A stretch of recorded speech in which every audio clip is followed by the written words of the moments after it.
Bonjour à toutes et tous, j'espère que vous allez toutes et tous bien, ça me fait très plaisir de vous retrouver pour une toute nouvelle vidéo et pour vous parler d'un polar québécois assez étrange, mais vraiment je m'y attendais pas à la façon dont j'ai ressenti ce film. Alors, j'ai vu ce film après ma séance de The Zone of Interest, mais celui-là, alors, petit aparté sur The Zone of Interest que je suis allé voir le jeudi de sa sortie,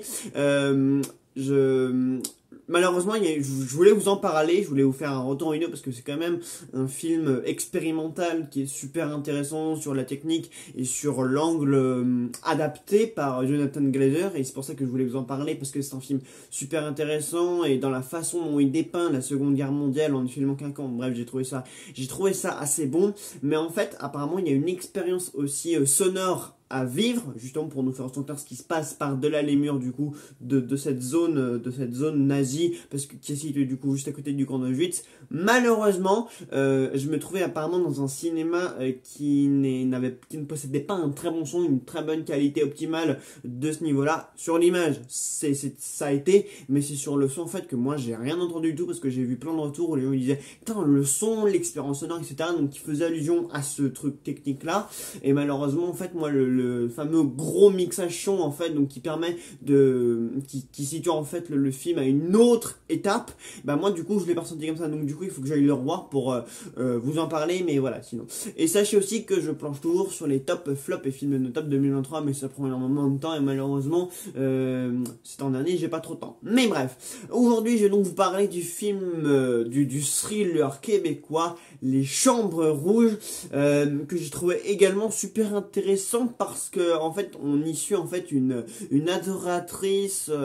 très peu perceptive, voilà, très mystérieuse. Alors c'est un personnage à la fois dont on suit les moindres agissements, on voit tout le film à travers ses yeux à elle et à travers les yeux d'une autre personne qui va se joindre à elle au cours du film. Et en fait donc cette personne en fait donc assiste donc tous les jours, toutes les semaines au procès de ce qui paraît être le meurtrier donc de 3 jeunes filles,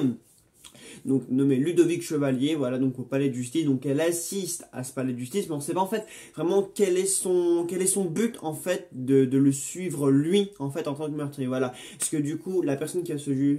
va se joindre à elle, à savoir Clémentine, on devine rapidement que du coup on sait pourquoi elle est là, parce qu'elle défend en fait le mec qui est accusé de meurtre, d'agression sexuelle et tout ça. Donc elle, on sait en fait quel est son but, qu'elle le soutient, qu'elle veut le défendre, qu'elle veut plaider en la faveur du coup du serial killer. Par contre, cette anti-héroïne donc qui s'appelle Kellyanne, elle, on n'arrive vraiment jamais à savoir pourquoi elle est là. Le film tente en fait de nous donner des indices, voilà, le film va nous donner des brides de réponses par indice, et en fait non, on doit interpréter en fait ce qu'on voit à l'image, notamment sur la fin qui est hyper malsaine. Il y a vraiment une scène vers la fin où elle dévoile une nouvelle apparence d'elle, voilà, je vous en dis pas parce que c'est un élément clé d'intrigue vers la fin. Et du coup ça rend le film extrêmement malsain, parce que elle a un regard, elle a une façon en fait de parler qui est hyper froide. L'appartement dans lequel elle vit est assez vide. En fait on est enfermé avec un personnage qui est très isolé, qui est très reclus en fait avec ses propres activités, avec ses propres pensées, sans pourtant qu'on sache en fait pourquoi elle participe à cette intrigue, le rôle qu'elle doit avoir joué là-dedans. Parce que vraiment vers la fin je me suis dit mais attends, mais qu'est-ce qui se passe avec cette fille en fait, on ne comprend jamais vraiment qui est cette femme en fait, parce qu'on nous dit aussi qu'elle a une petite vie, qu'elle a une vie à côté, voilà, qu'elle est mannequin, etc. Mais enfin c'est pas etc, mais elle est mannequin, elle a une vie active, elle prend soin d'elle et tout, sans pour autant qu'on nous présente vraiment cette femme. Voilà, c'est vraiment ça pas le plus dérangeant, c'est même un des gros points forts du film, c'est que bah finalement en fait les chambres rouges les chambres rouges en fait alternent entre le procès du serial killer et la façon dont ce personnage féminin va vivre le procès, ce qu'elle va faire avant, la petite histoire amicale qu'elle va avoir du coup avec cette jeune fille Clémentine qui elle est une adoratrice et une défenseuse du coup du serial killer. Enfin voilà, il y a toute une trame intéressante qui va s'accentuer autour et ce serial killer et de cette personne. En fait on a 3 personnages qui gravitent dans cette histoire. et qui ont tous un rapport différent avec l'enquête. Voilà, on a l'accusé, on a la personne qui participe au procès médiatisé et en même temps on sait pas trop ce qu'elle vient faire là, et en même temps on a Clémentine qui est là et elle on sait pourquoi elle est là et qui va du coup nouer une sorte de relation amicale du coup avec Kellyanne. Et j'ai trouvé ça en fait super bien mené quoi. Après j'avoue que toutes les séquences du coup où on essaye de construire cette histoire d'amitié entre du coup ces deux femmes, le film se perd un peu parce que du coup on est plus concentré sur elle-même que du coup sur le procès, alors que du coup on se perd un peu, on se dit mais attends, enfin je veux dire, ce qui est le plus important du coup c'est, enfin le centre c'est ces deux femmes là ou c'est le procès, parce que du coup à un moment donné le scénario s'éloigne complètement de ce procès là pour se concentrer uniquement sur ces deux femmes qui du coup discutent, etc. Bon après il y a une séquence où du coup Clémentine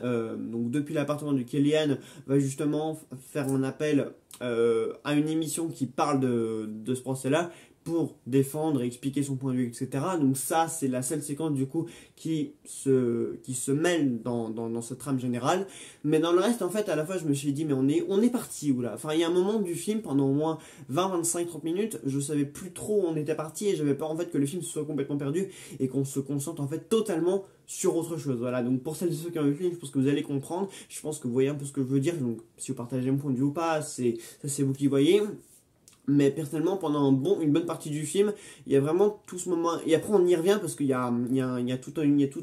une chose qui concerne donc deux vidéos qui sont des éléments d'enquête du coup de ce procès. Et alors là, ce que j'ai bien aimé, c'est que on nous les montre pas, mais en fait, c'est ce que le film s'appelle Les Chambres Rouges. Et en fait, on sait qu'elle regarde la vidéo parce qu'on entend du coup les horribles bruits du coup, donc des vidéos qui contiennent en fait les assassinats des trois filles du procès. Et la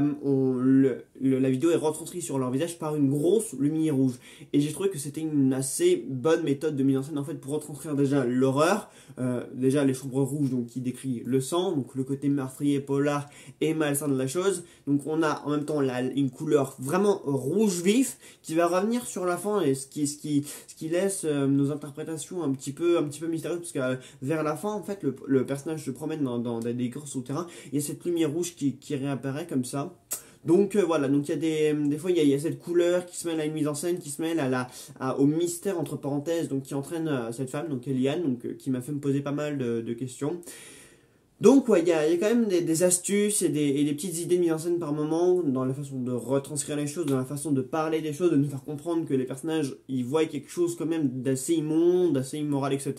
Dans les choix de couleurs, dans les choix de musique, la musique, et que ce soit au début du générique ou même fait vers la fin, elle est quand même assez angoissante. Donc pareil, la BO est quand même assez réussie pour vraiment accentuer le caractère mystérieux du truc.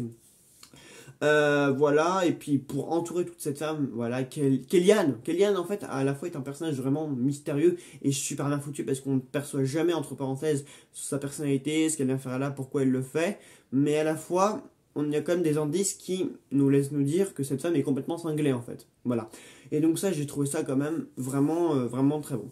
Donc voilà, pour moi les Chambres Rouges est quand même une belle réussite, voilà, une belle réussite sur un plan technique, sur un plan il y a presque un côté huis clos parce qu'en fait on est enfermé avec cette personne, mais en même temps on se balade sur pas mal d'endroits différents, que ce soit la salle de procès, son appartement à elle, qui est en hauteur, donc du coup elle est un peu isolée du coup de la terre et des autres. Enfin voilà, puis il y a un côté très bien dans le fait qu'elle a un grand appartement quand même, enfin elle semble gagner très bien sa vie, pourtant elle dort dans la rue pour assister chaque matin au procès du type. Donc pareil, ça creuse aussi le mystère du personnage. Et est-ce qu'il y a une dernière chose? J'y réfléchis, mais globalement je pense que voilà, après le film c'est quand même important que vous le découvriez par vous-même, donc j'ai pas non plus trop envie de vous révéler des choses là-dessus.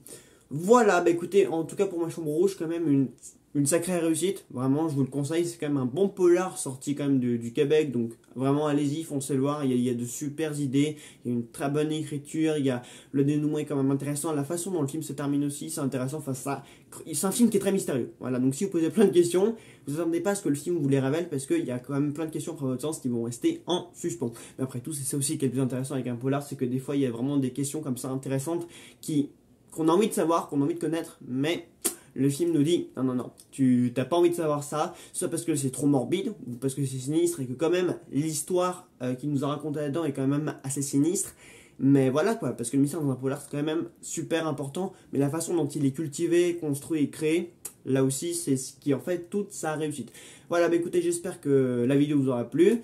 Allez voir Les Chambres Rouges, voilà, je sais pas, j'espère qu'il va être bien distribué vers chez vous, parce que c'est quand même un film à découvrir, voilà. Et puis, en tout cas, moi, c'est vrai que j'habite à Paris et que ma salle, en tout cas, hier était pleine, donc j'étais quand même super ravi de voir que les gens s'intéressaient à ce genre de film. En tout cas, ça m'a fait quand même plaisir de voir que les gens y allaient, qu'ils étaient quand même curieux de voir des films qui n'étaient pas forcément des thrillers américains ou des thrillers français ou des choses comme ça, mais des thrillers québécois. C'est quand même important quand même aussi de valoriser le bon travail d'un peu tous les pays, d'un peu tous les États, des États-Unis, etc. Donc voilà, donc allez voir Les Chambres Rouges et puis n'hésitez pas à me faire vos retours dans les commentaires. Et puis on se retrouve très très vite sur la chaîne. Salut tout le monde!